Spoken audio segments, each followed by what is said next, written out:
Welcome to TOCHI Stories. Please don't forget to like, subscribe, and turn on post notification because it will mean the whole world to me. Now let's get right into the story. Brace yourself.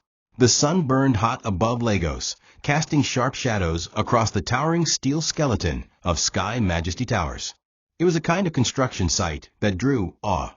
High cranes cutting through the sky, glass panels being delicately fitted, and workers moving in coordinated rhythm. Toby adjusted his gold-rimmed sunglasses as he stepped out of his tinted black Lexus SUV, his designer shoes crunching against gravel. He wore a sharp gray suit and carried an air of rehearsed self-importance. Today was his day. He had secured a rare opportunity to pitch his startup idea to a group of foreign investors staying at the luxury hotel nearing completion. This was his chance to revive his brand, to clear his debts, to prove that Lagos still belonged to people who could talk fast and dream louder. As he approached the towering glass entrance of the building, his eyes caught something. A man in a dusty brown shirt and cement-stained jeans, barking instructions to workers as he lifted heavy metal rods. The man looked oddly familiar. With a condescending smirk, Toby raised his voice so the surrounding workers could hear. You still mixing cement? Chai. Brothers, you never tire? Laughter rippled awkwardly, but the man just turned and stared, saying nothing. Chuka stood still. His eyes met Toby's with the quiet strength of someone who had long outgrown the need to explain himself. He was dressed plainly, but there was power in the way the workers moved when he signaled. He didn't react to the mockery. He simply nodded once and returned to giving orders, his hands pointing to the rising scaffolding and glass facades above them. Toby, unaware that he had just mocked the owner of the hotel, continued to laugh and banter loudly with his assistant, playing the role of the big man on site. Some people never change, he scoffed, still chasing pennies while others are securing millions. His arrogance, shaped by years of branding himself as a tech entrepreneur, had blinded him to the truth right before him. He did not recognize the dust-covered man he once called brother, nor the foundation being laid beneath his own feet, one that had been poured with love, pain, and years of silent sacrifice. Chuka's face, though calm, tightened briefly as he watched Toby disappear into the main tower's glass doors. Behind the scenes, whispers began to circle among the staff and engineers. That's the owner he just mocked, someone said quietly. The man he laughed at? That's Chisholm, the owner of this whole property. The irony hung in the air like thick cement dust. But Chuka didn't react. He had learned long ago that the loudest revenge was not violence or words, but success wrapped in silence. Let Toby enter the house he mocked. Let him pitch inside the empire he once called a joke. The time would come when laughter would echo in reverse, and the foundation would remember who built it. The elevator hummed softly as it ascended, mirrors gleaming and reflecting back Toby's carefully curated image, confident smirk, tailored suit, trimmed beard. His heart raced as he rehearsed the lines in his head. Next-gen digital innovation. Lagos as a smart city partnership with influencers. He was moments away from pitching to a room of 3 foreign investors representing a venture capital firm from Dubai. The meeting was set in the private rooftop lounge of Sky Majesty Towers, a sleek glass room with panoramic views of the city. Toby had chosen the venue for its symbolism, the future, the skyline, the illusion of elevation. As he entered the room, he greeted everyone with exaggerated charm. Gentlemen, thank you for your time. I assure you this is not just another pitch, it's a revolution. They nodded politely. Drinks were served. The assistant projector flickered on. His slide deck began to play behind him. And just as he was about to dive into his presentation, one of the investors leaned forward. Before we continue, could we meet the owner of this property? We like to understand who we're partnering with on ground level. There was a pause, the kind of silence that breaks composure. Toby adjusted his lapel and chuckled awkwardly. The owner? He's probably a foreign big shot. These kinds of projects are never Nigerian-owned, but then the doors opened, and in walked the same man from the site, no longer in cement-stained jeans. Now he wore a perfectly tailored navy suit, his hair neatly brushed back, wristwatch subtle but expensive. His presence was quiet, but the room shifted instantly. The investors rose and shook his hand with warmth and familiarity. "Mr. Chisholm, thank you for joining us," one said. Chuka, now Chisholm in the business world, nodded respectfully, his eyes glancing only briefly at Toby, who stood frozen in disbelief. The projector light flickered behind him, casting shadows on the wall. His voice caught in his throat. Everything in his world, the mockery, the bravado, the assumed superiority, crumbled like a wall built without mortar. For the rest of the meeting, Toby said little. He stumbled through his slides, his voice shaky. The investors listened, but their energy was already with Chisholm, who sat silently beside them, sipping water and nodding thoughtfully. After the pitch, they asked Chuka for his opinion. With calm precision, Chuka responded, "He's passionate. But passion must be matched with structure, not noise." The words sliced Toby's pride like a razor. After the meeting, Toby approached him awkwardly, trying to force a smile. "Guy, I didn't know you were the 1-0. Look at you." Chuka shook his hand gently. "It's okay. You only saw what I let you see."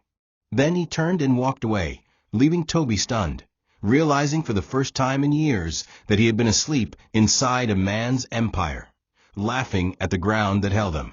The memory of the past came flooding in like rain after dry harmattan.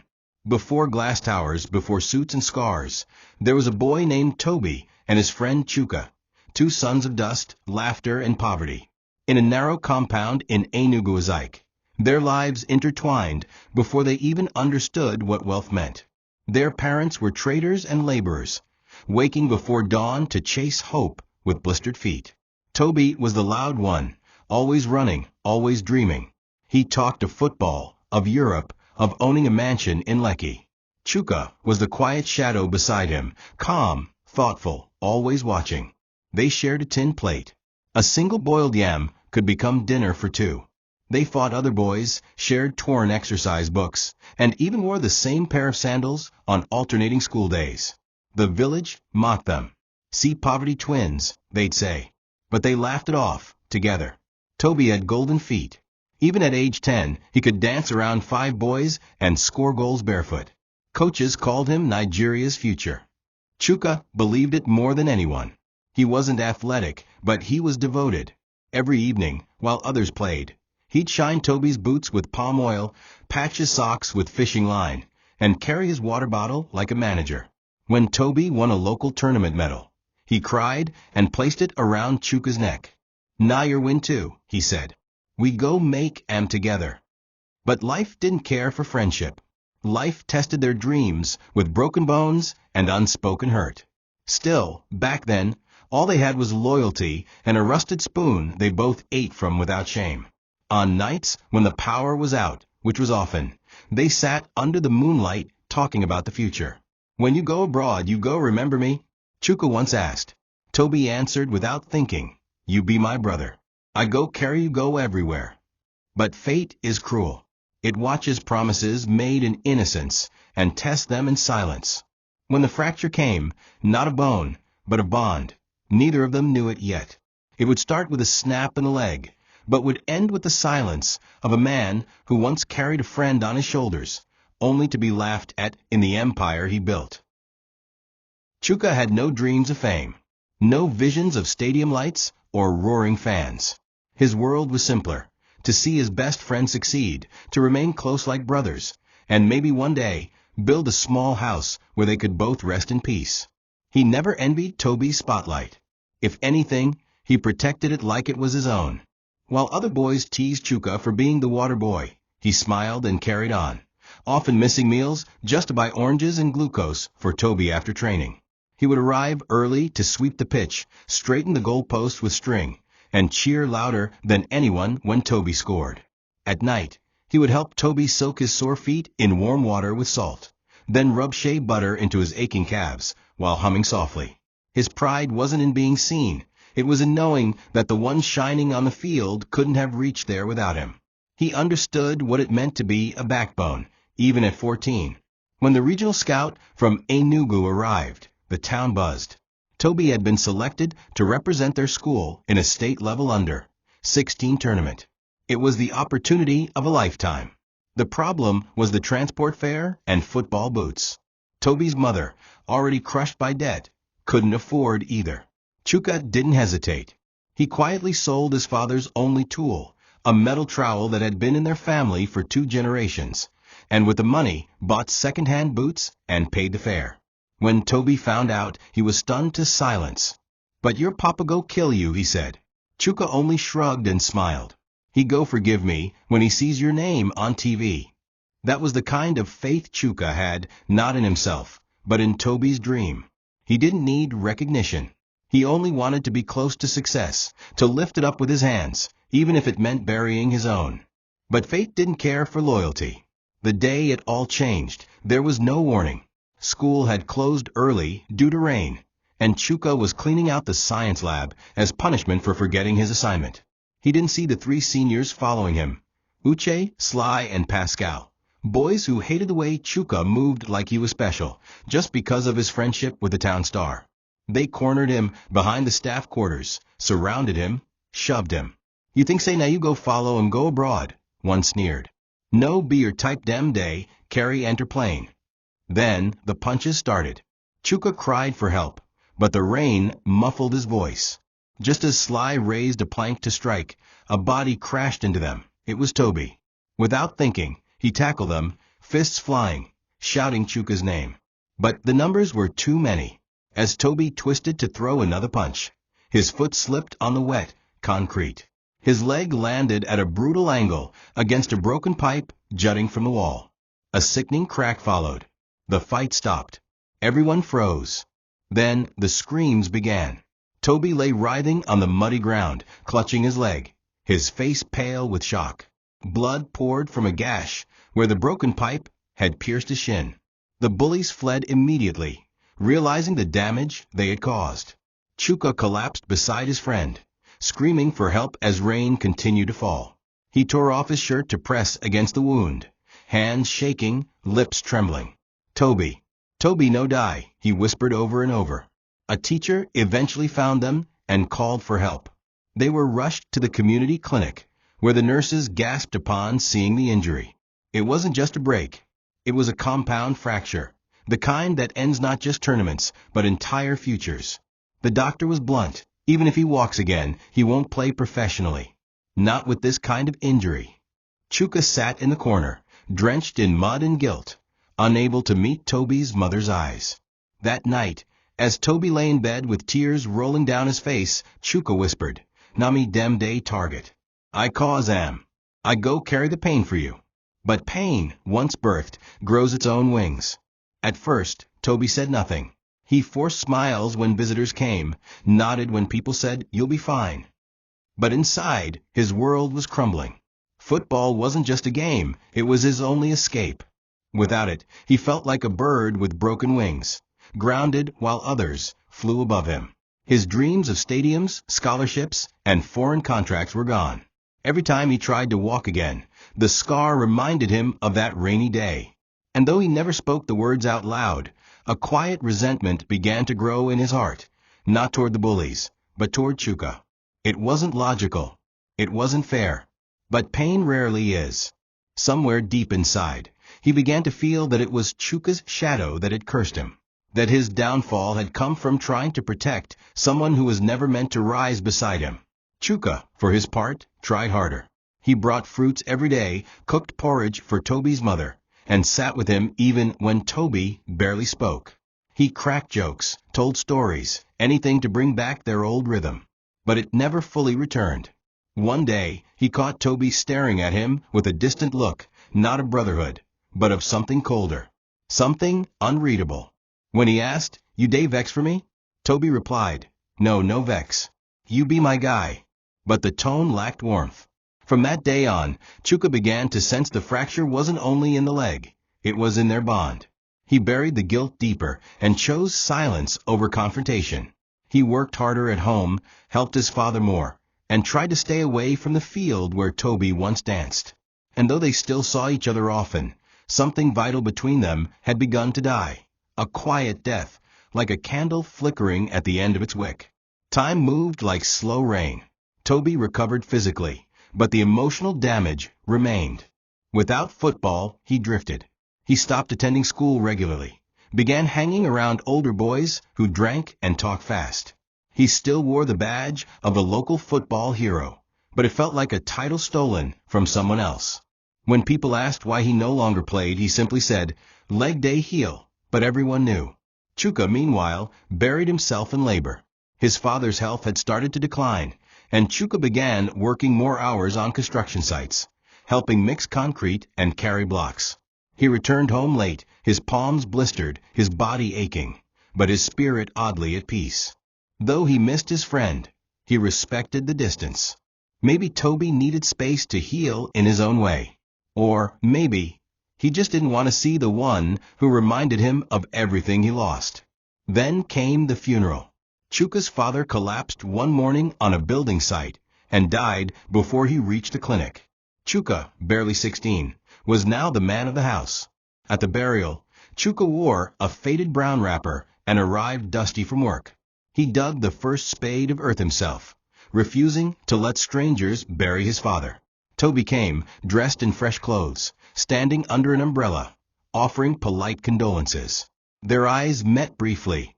No hug, no conversation, just a silent nod. Something that once pulsed with energy between them now lay still. Later that evening, Chuka sat alone on a bench and watched the sun set behind their old football field.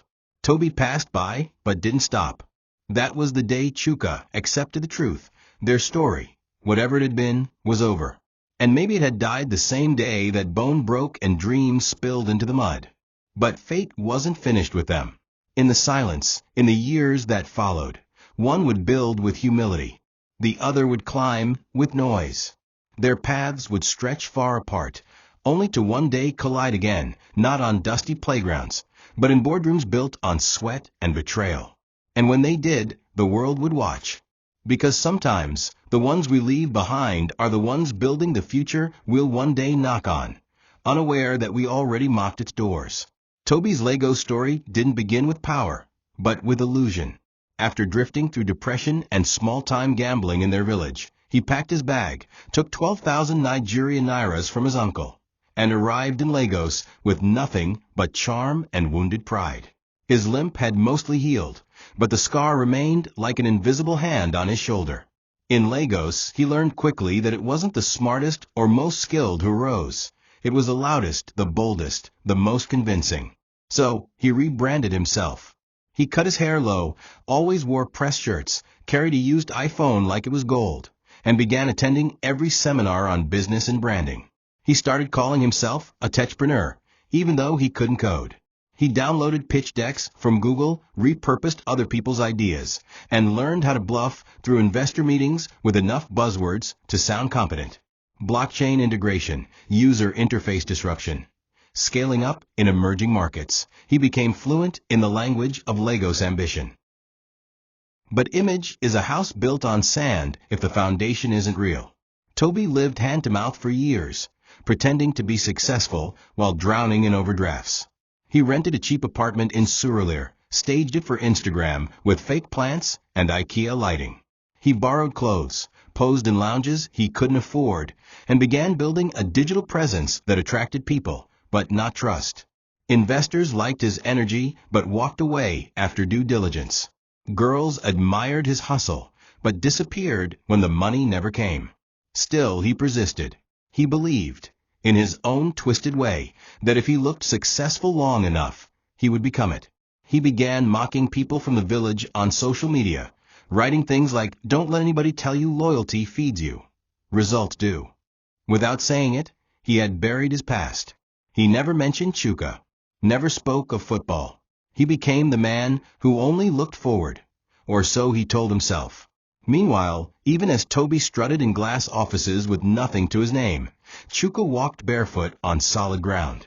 Their paths, once fused by poverty, were now growing apart like cracks on a wall. And yet, fate was watching the boy who had once sacrificed his dream to save his friend, now being erased like an old signature. But life, unlike Lagos, never forgets the hands that laid its first stones. And Chuka, though quiet, was building something the city had never seen. with sandals on his feet and legacy in his heart. Chuka's journey was neither loud nor glamorous. After his father's death, he became the sole provider for his mother and two younger siblings. With school completely out of reach, he worked on construction sites across Anambra and Enugu, sometimes sleeping on open floors, other times under scaffolding to avoid rent. He didn't complain. He learned. Every block he carried, every nail he hammered, taught him something new about structure, angles, and durability, not just of buildings, but of character. He observed foremen, listened to architects, and borrowed books from job supervisors. In silence, he educated himself. He never introduced himself as the bricklayer's son. Instead, he showed up early, left late, and took notes when others smoked cigarettes during break. People began to notice his discipline, and gradually, he started receiving small contracts, patching walls, renovating kitchens, extending rooms. His first breakthrough came when a widowed teacher from the local grammar school asked him to build a fence around her property. She had been duped twice by dishonest masons.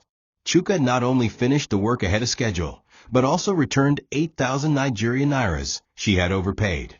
It was a calculation error, he had said. The woman wept. I didn't think boys like you still existed, she whispered.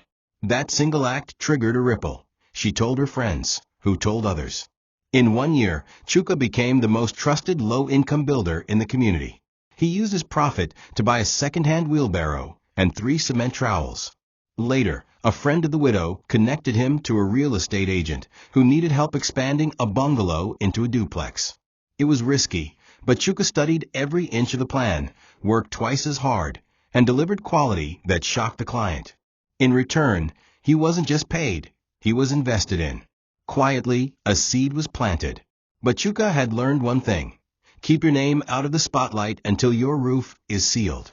With the money he earned, he registered a construction company under the name CMK Build Tech, using the initials of his siblings. He didn't list himself as CEO. He hired 2 more young boys like him and began bidding for small contracts through proxies. While Toby curated LinkedIn posts about leadership, Chuka was mixing cement with his own hands. He didn't care about suits or events. He knew what he was building. And in the shadows of anonymity, a foundation grew, hidden from noise, but destined for weight. It took 5 years for Chuka's anonymous company to land its first major solo project, a 3-story residential complex in Awka. The client, a retired Army colonel, had heard of CMK Build Tech through whispers. When he met Chuka in person, he was shocked. "You're the owner?" the colonel asked, looking him over. Still in overalls, boots caked in dried cement. Chuka nodded. "Yes, sir. I supervise every stone myself." The colonel, wary at first, gave him the contract with partial payment, warning that failure would end him. Chuka lived on site during the build. He laid blocks, checked ratios, and oversaw every detail. When the building was finished, the colonel was speechless.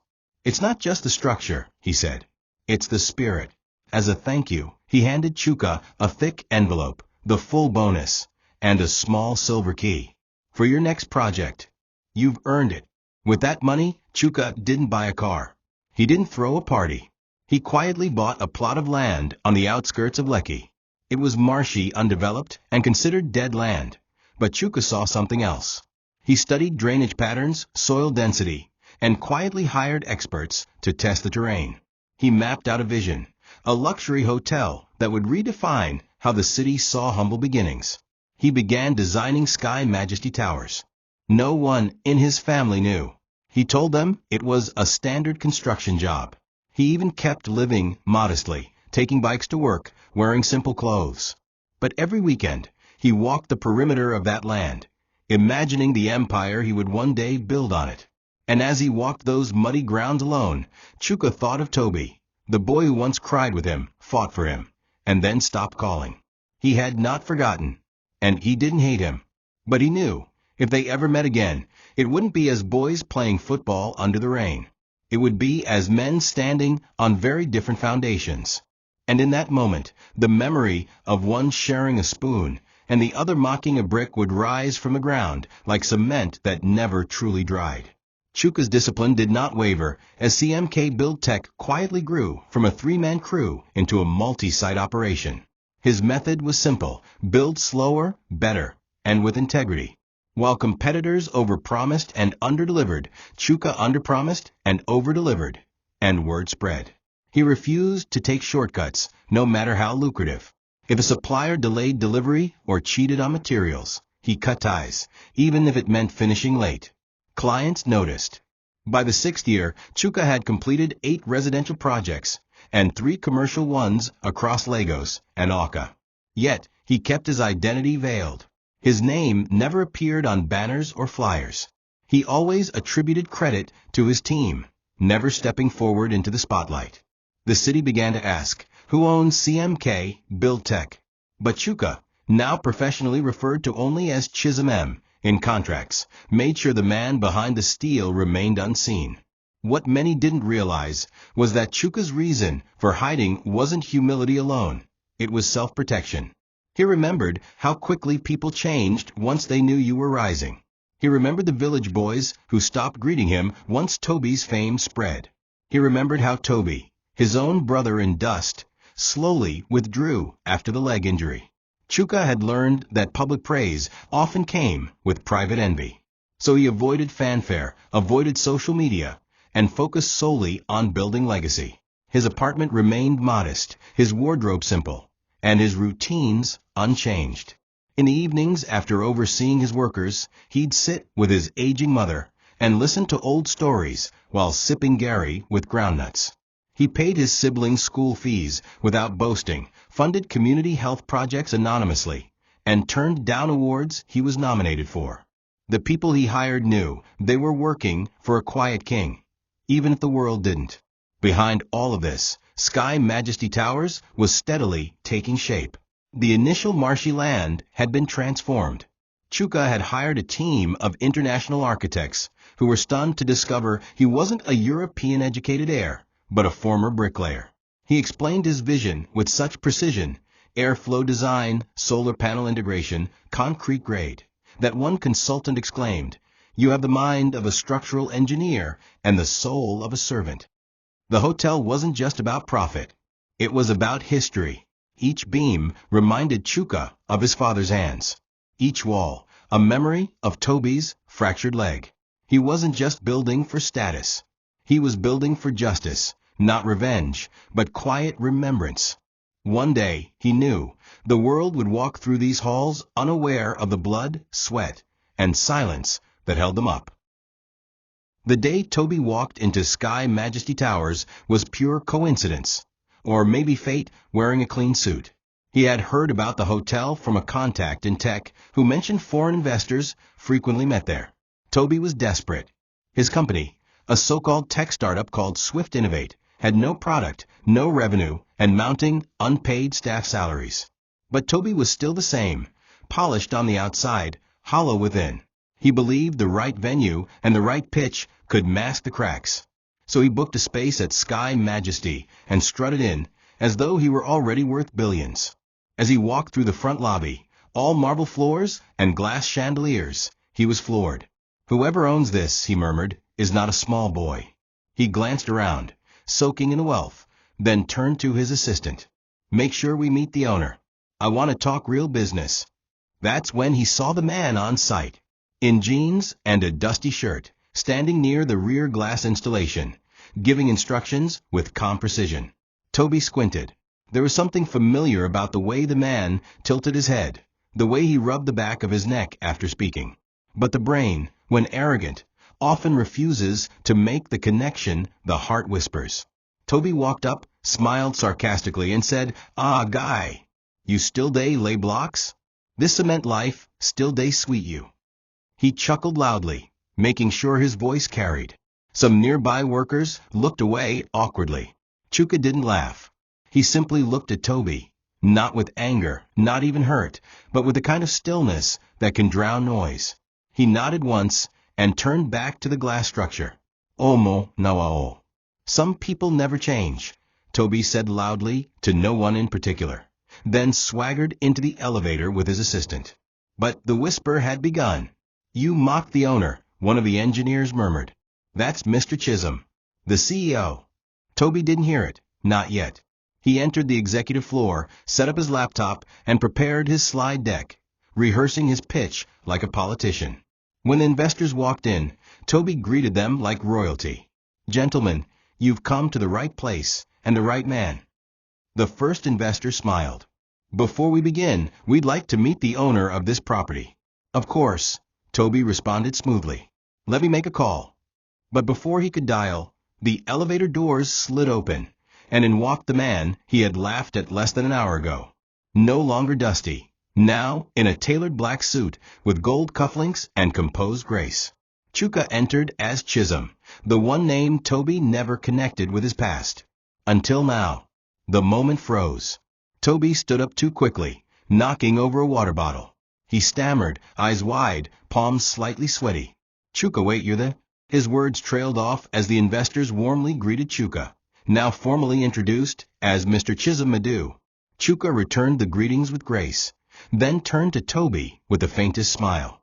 "You were saying something about cement life, ABI?" The investors chuckled, thinking it was an inside joke. Toby forced a laugh. "Ah, bros. I didn't recognize you. Oh. Now you day run this thing? You too much, my guy." Chuka didn't reply. He simply sat beside the investors and gestured for Toby to begin. The pitch that followed was the weakest of Toby's career. His slide stuttered, his voice cracked, and his mind kept replaying the moment on the site floor, the laughter, the mockery, the blindness. After the presentation, the investors thanked him and promised to follow up. Chuka didn't say a word until they were gone. As he stood to leave, Toby rushed forward. "Chuka, guy, I swear I know no say na you. You don too blow. See as you quiet, you carry this kind empire, and you still day humble." Chuka nodded slowly. "You called me a cement boy in front of my workers." Toby laughed nervously. "Ah, nah, joke now. We be guys, ABI." Chuka's eyes hardened just slightly. "Yes, we were." The silence that followed wasn't angry, it was final. Toby's smile faded. He wanted to speak more, explain himself, maybe even apologize. But pride and panic choked the words. Chuka walked out without looking back, his voice lingering in Toby's ears like an echo. "You only saw what you wanted to see." Later that night, Toby sent a message. "Bro, I really didn't mean anything bad. Let's catch up sometime, like old times. Drinks on me." Chuka read it, then locked his phone. He knew this kind of message. He had read it in the eyes of old classmates, old neighbors, people who laughed at him once, only to reach out when his foundation could no longer be ignored. But what Toby didn't know was that Chuka had already seen the signs. The envy wasn't new. It had started long ago, buried in broken dreams. Now it had only changed form. And Chuka, or Chisholm, as the world now called him, was ready for whatever came next. Toby couldn't sleep the night after the pitch. His eyes stayed open long after midnight, his thoughts swirling in a mix of humiliation and disbelief. He had walked into Sky Majesty Towers, thinking he would own the room, only to realize he was a guest in an empire built by the very man he had once pitied. The pain wasn't just professional, it was personal. He remembered the boy who patched his socks, who stood by him after the leg injury, who had no ego. That boy had become a man who owned a future Toby had always imagined for himself. It felt unfair. Toby had spent years crafting a version of success through grit and image, yet the quiet one had silently surpassed him, without shouting, without asking to be seen. The worst part wasn't Chuka's rise, it was that he didn't even need Toby's validation to get there. And that kind of power, silent, effortless, earned, made Toby feel invisible in a room he thought he'd built himself into. In the days that followed, Toby tried to shake the feeling off by pretending.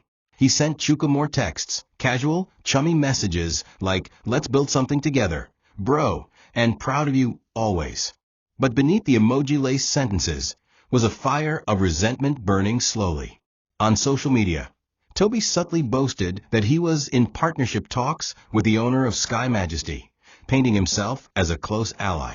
Behind closed doors, however, he began quietly reaching out to some of the hotel's contractors and junior partners.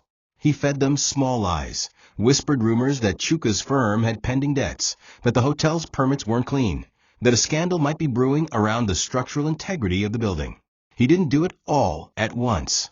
He seeded it like poison, bit by bit, never revealing the full hand. His goal wasn't to destroy Chuka immediately, just to shake his grip, to dent the trust people had in his foundation.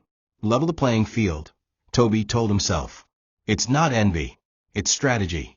But sabotage has a scent, and it lingers even beneath polished smiles. Chuka began noticing things. A permit officer who once praised his work suddenly asking pointed questions. A supplier who delayed delivery without warning. A client who hesitated to sign off on a deal, citing rumors. At first, Chuka chalked it up to business noise.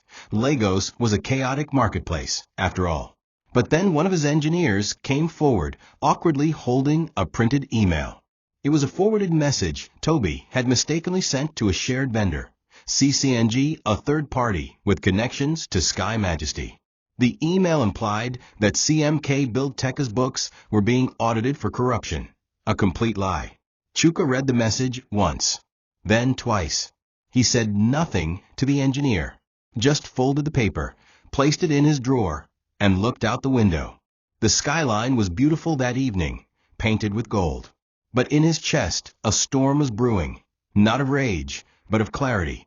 Chuka didn't confront Toby immediately. He believed in patience, the same patience that had built walls, cured concrete, and turned empty land into a skyline. Instead, he tasked his assistant, Temi, to quietly run a full sweep of recent contractor delays, regulatory inquiries, and social media whispers. What they found was telling. Multiple new user accounts, all recently created, had begun dropping suspicious comments about foreign funding fraud and the hidden scandals of Sky Majesty. The pattern was clear. The accounts shared the same digital signature and IP origin. And at the center of it all was a common link. Swift Innovate, Toby's fading tech company. It wasn't just pettiness. Toby had been feeding damaging whispers to investors, to regulators, and to journalists. He had done it so carefully, so strategically, as if he was playing chess on a board Chuka had forgotten existed. But Chuka had never forgotten. He had simply chosen not to play, until now. At this point, Chuka was no longer hurt. He was disappointed. Yes, but not surprised. Toby had changed the moment his football dream ended. The bitterness, the silent blame, the loud self-marketing, it had always been there, like a virus waiting to resurface. Chuka remembered it all now. The awkward smiles, the backhanded compliments, the nervous laughter when people praised Chuka even in youth. You sold me twice, Chuka thought. First, when I lost my place in your story, and now when I found my own. But he would not fight fire with fire. He instructed Temi to trace every email, document the communications, and prepare a report. Then he called his legal team and informed them to be on standby for a defamation claim, not because he wanted to sue, but because he wanted Toby to know. I see you. Completely. 2 weeks later, Chuka invited Toby to lunch at the executive suite of Sky Majesty. The invitation was worded politely. Let's catch up, just you and I. No business talk. Old times. Toby arrived dressed in a fresh designer shirt, forcing warmth. Baba, I thought you traveled. You day low-key too much, he said, laughing nervously as he stepped in. The room was quiet. Only 2 plates were set, jollof rice, fried plantain, and grilled chicken. Chuka poured juice into a glass and pushed it toward him. Toby Saturday, so what's the gist? He asked. Chuka opened a file and slid it across the table. Toby glanced inside. Copies of emails, screenshots, a list of contractors, and timestamps. His face stiffened. What is this? He asked. Chuka smiled gently, a smile that wasn't cruel, just clean. This, he said softly, is the proof that you've been trying to ruin what I built. And I just want you to know I knew. From the day you laughed at my cement-stained shirt. I knew. Silence blanketed the room like fog. Toby's hands trembled slightly as he flipped through the file. The evidence was airtight. The email headers, the timestamps, the insider links, all of it screamed betrayal. Still, he tried to recover, reaching for a bluff. Chuka, come on. This is business. You know how Lagos is. Sometimes we just shake the table a bit to get noticed. You know I respect you. Chuka leaned back, folding his arms, his expression unreadable. You respect me? He echoed. You told investors my company was being investigated. You emailed building regulators anonymously. You nearly cost me a 120 million Nigerian nairas contract. Toby's throat tightened. I was desperate, okay, he said, voice cracking. I'm drowning, and you're sitting on a throne I thought we were supposed to build together. Chuka let the words hang. Then, slowly, he laughed. Not a loud, mocking laugh. Not a victorious one. It was soft, sad, deep. I carried blocks barefoot so we could both stand tall. I gave you my only spoon when we were boys. I took punches meant for you. And even when you stopped calling, even when you left me behind, I kept building. I didn't build this empire to compete with you. I built it because that's the only thing I know, rising from sand. Toby looked down. The words stung more than any accusation. He had wanted Chuka to scream, to be angry, to match his guilt with rage. But this calm truth, this unwavering dignity, made him feel like a child again. A child caught stealing from the very home that fed him.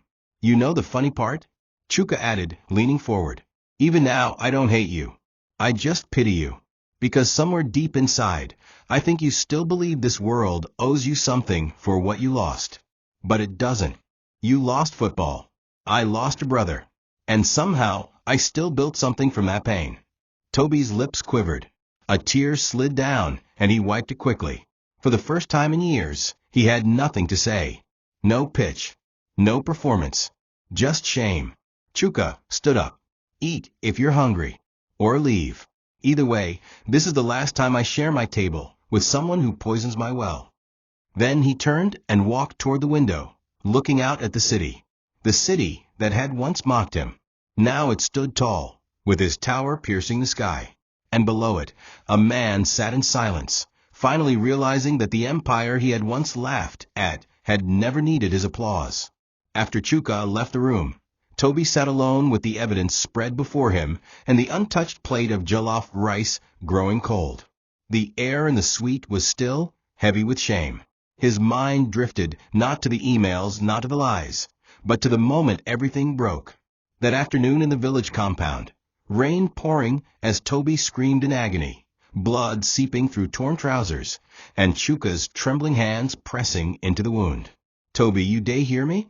Don't sleep, a beg. Chuka had cried. That moment was pure. That was when they were brothers in every sense. But what followed, life, pain, loss, twisted them into something else. Something darker. The truth was, Toby had never forgiven the world for stealing his dream. And without realizing it, he had made Chuka a symbol of what he had lost. Each block Chuka laid, each floor that rose under his name, felt like a reminder of the football jersey Toby would never wear. He walked to the mirror on the far wall and stared at his reflection. The designer shirt, the clean fade, the fake confidence. It was all performance. He looked successful, sounded important, but there was nothing underneath. His LinkedIn posts, his investor pitches, even his so-called startup, it was all a glossy coat on a broken wall. He saw now what he hadn't wanted to admit for years, that he was jealous, not just of Chuka's success, but of his peace. How did a man who carried blocks and lived without Instagram followers walk into a room and own it without trying? How did he maintain dignity while being mocked, sabotaged, and insulted, even by someone who once called him brother? The answer struck Toby in the chest like a hammer. Chuka never needed to be seen to know who he was. That was the difference. Toby had spent his entire life trying to be seen, to be validated. And now that he was finally exposed, the man in the mirror didn't look like a success. He looked like a fraud wrapped in regrets. He returned to the table and stared at the file one last time. Then he reached for his phone and opened his notes app, hands trembling. He began to type, not a business plan, not a press release, but a confession, a letter to Chuka. He poured out the truth, that he had admired him more than he ever admitted, that he resented how Chuka never broke under pressure, that deep down he hated himself for mocking a man who built what he couldn't even dream of. He ended it with, you didn't just build a tower, you built character. and I demolished mine. He didn't send it. He wasn't ready. But for the first time in years, the words were honest. And that alone made his shoulders drop a little. As he stood and walked out of the room, head lowered, he didn't know where he was going. But he knew he had finally stopped running from the only truth that mattered. Success without soul is ashes in a mirror. Chuka stood on the rooftop balcony of Sky Majesty, watching the sun begin its slow descent over the Lego skyline. It was his favorite part of the day, not just for the view, but for the stillness it offered. From up here, the honking cars, the shouting vendors, the buzzing of ambition all seemed small. His mind wandered not to contracts or designs, but to Toby's face during their confrontation. He hadn't expected an apology. Men like Toby often needed years to admit guilt. But he had hoped, maybe, for a spark of reflection. What he saw instead was a man still wrestling with pride, still waiting to be told he was valid. And Chuka understood that deeply. After all, he had carried his own silent scars for years, from the mockery of peers, from the loss of his father, from the ache of never going to school. But he had learned to wear those scars like armor. They weren't wounds anymore. They were proof he survived. He remembered when he first heard Toby had moved to Lagos, becoming a tech entrepreneur. The word had made him laugh back then, not because he doubted Toby's potential, but because he knew how deeply his friend feared obscurity. Toby needed applause the way some people needed air. And Lagos had given him that stage for a while. But Chuka had seen through the act. The curated posts, the vague buzzwords, the sudden change in accent, it was all a mask. And yet, Chuka had said nothing, because he knew the pain beneath it. He had lived in silence too. The difference was, while Toby tried to erase his past, Chuka built on his. Every brick in Sky Majesty held a memory, not all of them pleasant, but all of them real. His empire wasn't just steel and cement. It was made of forgiveness, focus, and fire that burned quietly beneath humility. He turned as Temi walked up with a question about next week's site inspection. Chuka responded calmly, then asked her to prepare a file for a new project, a youth center and football academy in Enugu. Name it after my father, he said softly, and send a formal invite to Toby Okoye. Temi looked surprised but nodded. Should I mention it's in honor of your childhood friend? Chuka paused, then shook his head. No. Let him decide who he wants to be when he sees it. He stared out at the sunset again, his heart steady. The scar on his hand, from the day he dropped a metal rod on his wrist in 2011, pulsed gently. He traced it with his thumb and smiled. A scar doesn't make a man. How he builds after the pain, that's what does. The invitation came 3 days later. It was hand-delivered, embossed, and formal, not flashy, but respectful. Toby opened it with trembling fingers and read the words 3 times before sitting down. You are invited to attend the groundbreaking of the CMK Youth Legacy Center and Football Academy, Enugu. Beneath it, a short message in Chuka's handwriting. Where it all began. If you're ready to remember, come help us build again. Toby stared at the note, tears welling up before he could stop them. It was forgiveness wrapped in silence. Not a call-out, not a lecture. Just a doorway, left open. And for the first time, Toby didn't feel like a fraud. He felt like a boy being handed a second chance. Not to prove anything, but to rebuild something within. The flight to Enugu was short, but the memories stretched across time. Toby walked into the familiar village, past the old field where he once ran barefoot, past the broken gate where he and Chuka used to race each other home. When he arrived at the project site, he expected stares, judgment, but instead he found workers laughing, music playing, young boys juggling footballs barefoot. And in the middle of it all stood Chuka, in faded jeans and a simple polo shirt, holding a shovel. Their eyes met. Toby swallowed hard and walked up. You still like mixing cement, ABI? He said, his voice cracking. Chuka looked at him, smiled, and handed him the second shovel. Let's lay the first brick together. For the boys who never stopped dreaming.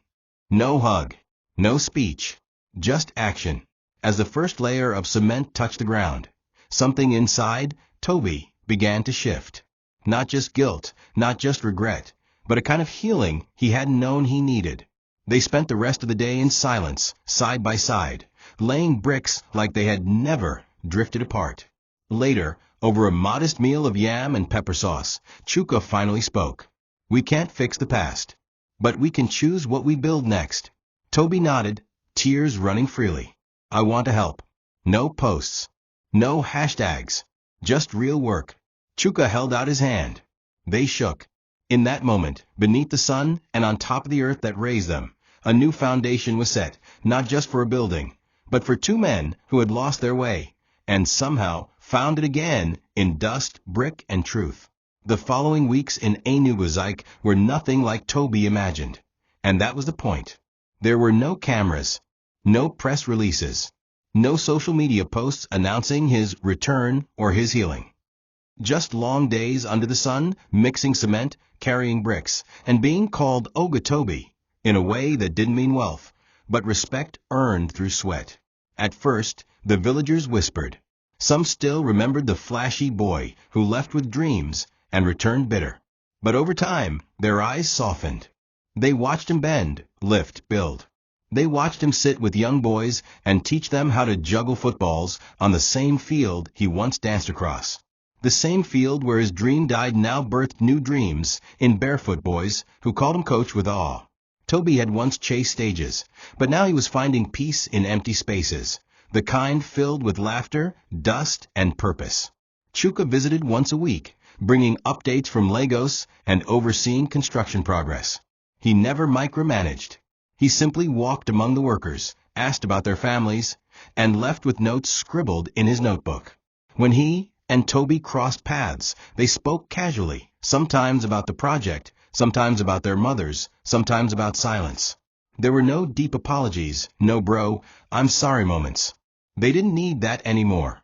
Their hands were speaking louder than their mouths ever could. Chuka quietly noted how Toby's face had changed, less polished, more human. His shoulders no longer slouched under invisible performance. His eyes now met people's without calculation. The village boys loved him. The workers respected him. Even the old men who once mocked him for abandoning his roots now nodded when he passed by. Redemption, Chuka realized, doesn't announce itself. It arrives like cement, slowly, surely, and only when you've prepared the ground. One evening, as the foundation of the new youth center neared completion, Toby sat on a wooden bench watching the sunset bleed across the clouds. A young boy named Ibuka ran up to him holding a football. "Coach Toby, when you go teach us that new dribble again?" Toby smiled, ruffled the boy's hair. "Tomorrow morning. Bring your whole squad." As the boy ran off, Toby looked around at the half-built structure, the boys playing barefoot, the smell of fried akara wafting through the evening air. He remembered when this place had only reminded him of failure. Now it felt like home. And not because he had escaped the city, but because he had finally escaped himself. The version of him that needed applause, the one that tried to destroy what he couldn't compete with, that Toby had been buried beneath the bricks he now helped lay. And in his place stood something stronger, something grounded. Not a king, not a fraud, just a man rebuilding from the dust. 3 months later, the CMK Youth Legacy Center and Football Academy officially opened. There were no gold scissors or loud speeches, just families gathered in plastic chairs, students in donated uniforms, and a single banner that read, "Built from dust. Raised for tomorrow." Chuka stood quietly at the back, watching the boys jog onto the freshly laid field, their feet tapping the same earth he and Toby once called their childhood. Beside him stood Toby, no longer in branded shirts, but a simple cotton polo, whistle around his neck. He wasn't a guest. He wasn't an extra. He was part of the foundation now, and Chuka knew it. When the community leader asked Chuka to come forward and speak, he declined gently and pointed to Toby. "Let the coach speak," he said. Toby stepped forward, his hands trembling just slightly. He looked at the crowd, old women, teenage boys, his former classmates. He smiled. "I once lived in this village and thought I had to escape to matter. I thought dreams were only valid if they came with lights and claps," Toby said. "But dreams need roots, and I buried mine here long ago. I just didn't know it would grow into something greater. He paused, glancing at Chuka, who nodded slightly. We mocked the ones who carried cement. We laughed at the ones who stayed behind. But today, I stand here not as a man who made it in Lagos, but as a man who found his peace in the same dust I once ran from. The crowd was quiet for a moment. Then came applause, not loud, not theatrical. Just steady, honest. The kind that says, "We see you now." Afterward, the boys played their first friendly match, and Chuka and Toby watched from the sidelines, arms folded, hearts light. As the sun dipped low behind the trees, Chuka turned to Toby. "I'm heading back to Lagos next week. I want you to stay and run this place full time. Salaries? Not much. But the impact? Well, you already know." Toby looked at the children racing across the pitch, the center behind them buzzing with laughter and dreams. "I'll stay," he said simply. "Not for the job. For them. For us." Chuka smiled, placed a hand on his shoulder. "Good. Because sometimes the empire isn't the glass tower in the city. Sometimes it's the small field you once bled on, the one you thought you left behind." As the sky turned golden, and the echo of children's laughter filled the air, Toby sat back on the same bench he once wept on, now surrounded by legacy, laughter, and brick. The empire he once mocked, he now protected. The foundation he once tried to crack, now carried him. And in that final stillness he whispered to himself, "He built it, but I finally understand why." Thank you for watching this video. What did you learn from this story? Drop it in the comments. Please make sure you like, comment, and subscribe to my YouTube channel TOCHI Stories for more.